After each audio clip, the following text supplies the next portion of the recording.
Hi, so welcome to this small presentation of the internationalization model that we're using here for the development classes. I will go a little bit through the model, the how, the what, the where, and the organizational capacity, which is the basis upon which we choose our internationalization and the degree of internationalization a company has. First off, this is the model you have to look at. You have the external parts with the foreign operation methods, you have the sales objectives, you have your markets, then you have your internal parts, also called organizational capacity here, with your organizational structure, your finances, and your personnel in the company. The method, the how can you do this internationalization? Well, it could be either individual based, which means that you're looking at import, exports, not necessarily people being in different areas. It could be agents buying houses. For example, in Germany, often agents are used. It also depends on which type of market it is. It could be sales subsidiaries with local representation offices, production subsidiaries, but all of these individual based, meaning that it is the company which initiates and manages these themselves. Another method of internationalization is collaboration, often starting with an MOU or a memorandum of understanding. You can do project cooperation, often in terms of research and development. You could do licensing agreement. Think of Coca-Cola, which is brewed by Carlsberg here in Denmark.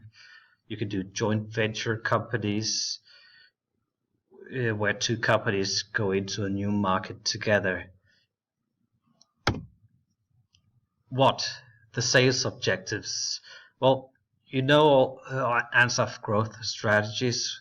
The same applies when you are going abroad into new markets, into new market segments, new products, etc. Another thing to consider in your sales objectives is the standardization versus your adaptation. Are you providing the same product across countries? Think to some extent of Coca-Cola, or are you adapting it? Think McDonald's, which has different variations of hamburgers in the different countries. Which market do you go to? Well, concentric expansion, meaning taking the countries next to your home market. Here from Denmark, we're looking at Germany, Sweden, Norway, maybe the UK.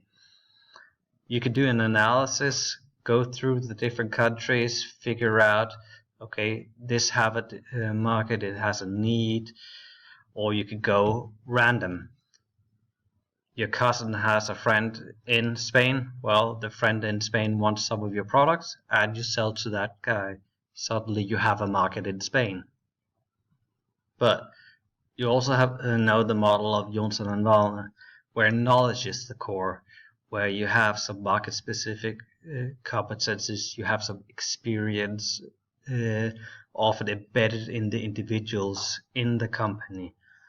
That defines which market that you're choosing. The last section, the internal parts, the organizational capacity. Here you're looking at the people. Is there an initiator and an implementer in the company?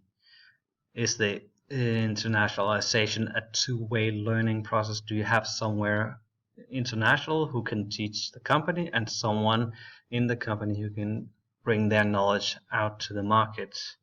Here the market knowledge is the key.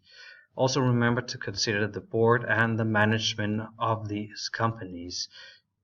Is there competencies here, or should they add competencies in the people in either the board or in the management? You can also look at the structure of the organization, growth, diversifications. Is there a formal, informal structure? Who actually makes the decisions in this company?